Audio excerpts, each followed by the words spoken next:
तो हेलो, एक बार फिर स्वागत है आपका यूनिक एकेडमी गुलफाम राजी में। और क्विक रिवीजन चल रहा है। जैसे कि आपको पता है, एंशिएंट एज में गुप्त एम्पायर का एक पार्ट रह गया था, उसका आप इसको क्रैश कोर्स समझ लीजिए या क्विक रिवीजन समझ लीजिए, लेकिन आपके एग्जाम के लिए बहुत ही फायदेमंद है। अगर आप बिगनर्स हैं तो इसको आप अभी ना देखें, जब 6-7 महीने आप पूरा बेसिक अच्छे से पढ़ लें तब इसको आप देखें। जो लोग एग्जाम दे रहे हैं 6-7 महीने से, जो लोग तैयारी कर रहे हैं, उनके लिए ये क्लास सोना है। तो ठीक है, बिना समय गंवाए शुरू करते हैं। नागार्जुन नाम से आपको 2 थिंकर मिलेंगे। एक नागार्जुन जो गुप्त काल में हुए हैं, उस समय के प्रसिद्ध रसायनज्ञ थे, केमिस्ट थे ये। और दूसरे नागार्जुन जो कनिष्क के एम्पायर में हुए, कनिष्क एज में हुए हैं, इन्होंने शून्यवाद दिया है या सापेक्षा का सिद्धांत दिया। जो सापेक्षा का सिद्धांत आइंस्टीन ने दिया था, जिसके लिए उसको नोबेल मिला था, उसको नहीं सॉरी, जिसके लिए आइंस्टीन या उनको नोबेल मिला था, तो उससे पहले सिद्धांत जो थे नागार्जुन ही दे चुके थे। शून्यवाद के संस्थापक कहे जाते हैं, सापेक्षा सिद्धांत के संस्थापक कहे जाते हैं। कब?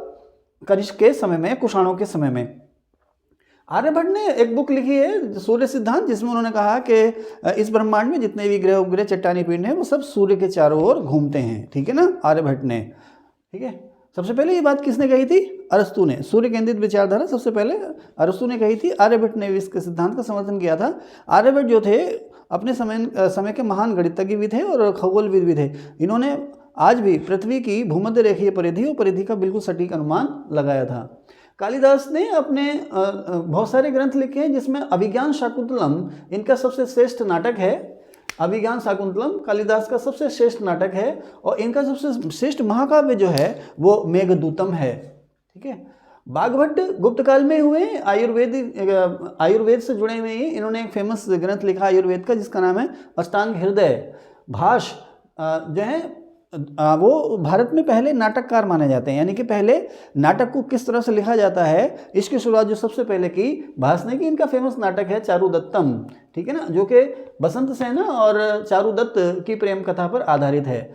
नरसिंह वर्मन सेकंड के दरबारी कवि थे दंडी, और चालुक्य राजा विक्रमादित्य छठा के दरबार में थे बिल्हड़, जिन्होंने विक्रमांक देव चरित्र नाम की पुस्तक लिखी है।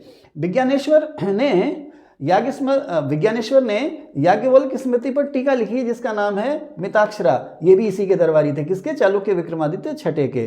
अशोक घोष कनिष्क के दरबार में थे। इनकी तुलना मिल्टन गेटे बाल्टेर से की जाती है। इनका सबसे जो फेमस काम है वो है महात्मा बुद्ध के जीवन पर महाकाव्य बुद्ध चरित्र। इसके अलावा इन्होंने एक नाटक भी लिखा है, नहीं सॉरी, ये भी महाकाव्य है, सौंदरानंद। नाटक जो है वो सारिपुत्र प्रकरणम। ये महात्मा बुद्ध के सौतेले भाई सारिपुत्र के बौद्ध धर्म में दीक्षित होने की कथा है।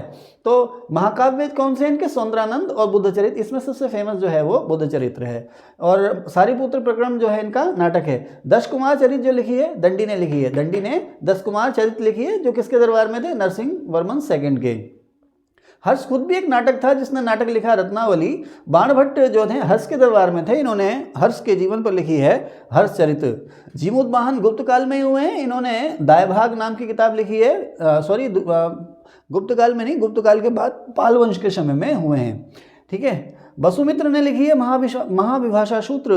कनिष्क के ही दरबार में थे पार्श्वचरक संरक्ष जो थे कनिष्क के पुरोहित थे, और राजा लक्ष्मण सेन के दरबार में थे जयदेव, जो कि गीत गोविंद के रचयिता हैं। राजा लक्ष्मण देव के दरबार में थे जयदेव और धोई। जयदेव ने लिखा है गीत गोविंद, और धोई ने लिखा है पवन दूतम। मोगलीपुत्र ने लिखा अधिधम पिटक, और इलंगो ने लिखा है सिलब्बा दिगारम। खूब आता है। इलंगो आदिकाल की बुक कौन सी है इसमें? सिलप्पा दिगारम।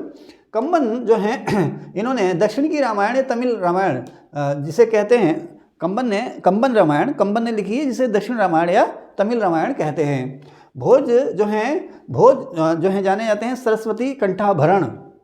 औरंगाबाद में अजंता की गुफाएं, अजंता एलोरा का गुफाएं कहाँ पर हैं? औरंगाबाद में। पिछली वीडियो में इसको डिटेल में मैं आपको बता चुका हूँ। अजंता एलोरा की गुफाएं औरंगाबाद में हैं। ये बौद्ध धर्म के महायान शाखा से संबंधित है। कुल 29 गुफाएं, जिनमें 6 शेष बची हैं। महात्मा बुद्ध के जीवन की जन्म से पहले की जो घटनाएं, जिन्हें आप जातक कथाएं कहते हैं, उनका इसमें खूब जिक्र है। इस गुफा में सबसे बेहतर जो चित्र है वो है मरणासन्न राजकुमारी का, और गुफा 17 को कहते हैं चित्रशाला।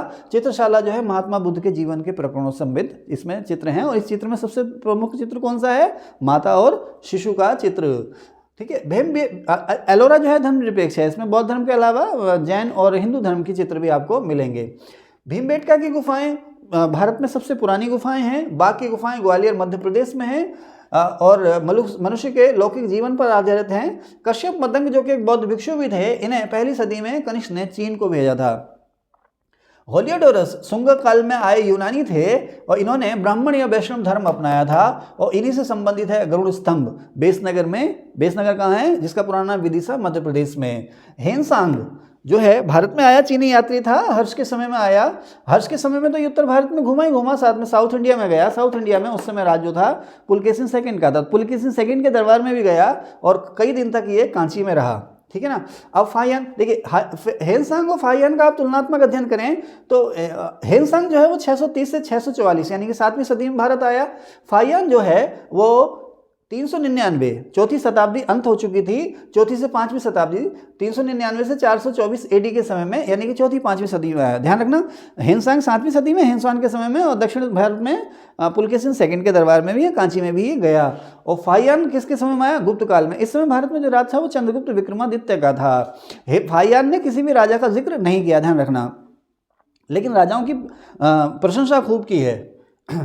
तो हेनसांग 630 से 444 7वीं एडी और फाहियान 399 से 424 एडी चौथी 5वीं शताब्दी। हर्ष का जिक्र किसने किया? हेनसांग ने। पुलकेशिन की भी इसने तारीफ की। हेनसांग की बात करें तो इसने हर्ष का जिक्र किया है, हर्ष की प्रशंसा की है, पुलकेशिन की प्रशंसा की है, ब्राह्मण धर्म की प्रशंसा की है। नालंदा में ये रहा और उसने कहा कि इस समय भारत में जो महायान धर्म था, महायान शाखा जी बौद्ध धर्म की, वो अच्छे हालत में थी।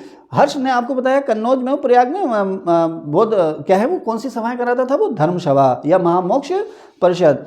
तो कन्नौज की धर्म सभा में हेनसांग भी उपस्थित था, न केवल उपस्थित था बल्कि उसने उसकी अध्यक्षता भी की है, कन्नौज की धर्म सभा की। इसके अलावा ये प्रयाग में 6ठी महामोक्ष परिषद में उपस्थित था हेनसांग। हेनसांग कहता है कि पाटलिपुत्र का पतन हो चुका है और उसका स्थान किसने ले लिया है? कन्नौज ने, है ना। वो कहता है पाटलिपुत्र उजड़ चुका। फाहियान किसी राजा का नाम नहीं लेता। अब देखो, ये ब्राह्मण धर्म की प्रशंसा करता है और ये वैश्य धर्म की प्रशंसा करता है। ठीक है। फाहियान के समय में कहता है हीनयान जो है अच्छी हालत में था, हेनसांग महायान शाखा को अच्छी हालत में बताता है। और फाहियान कहता है कि पाटलिपुत्र विकसित था, यानी कि पाटलिपुत्र विकसित था किसके समय? फाहियान के समय में और हेनसांग के समय में पाटलिपुत्र हो चुका था। उसका स्थान किसने ले लिया था? कन्नौज ने। तो जुड़े रहिए हमारे साथ, इसी तरह छोटी छोटी वीडियो में आपके साथ आते रहेंगे ताकि आपको एग्जाम में अच्छे नंबर मिलें। अच्छा लगा हो तो सब्सक्राइब कीजिए। Thank you.